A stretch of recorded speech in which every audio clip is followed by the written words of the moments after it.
മഴവിൽ നിന്ന് വന്നിട്ടുള്ള അമ്പലത്ത് വീട്ടിൽ കുഞ്ഞു മുഹമ്മദിനെ കാത്ത് ഭാര്യ ഫാത്തുമ ബീവി സ്റ്റേജിന് കൊടുക്കാൻ ബഹുമാനപ്പെട്ട മുഖ്യമന്ത്രി KP ധനപാല എംപിയോട് അഭ്യർത്ഥിച്ചിട്ടുണ്ട്.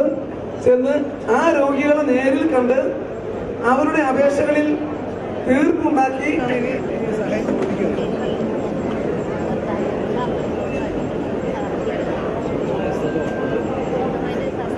വീടുമുണ്ട്. ആ വീട് റിപ്പയർ ചെയ്യാൻ അറിവില്ലാതെ ഡാമേജിലാണ് പോകുന്നത്. അത് റിപ്പയർ ചെയ്യാൻ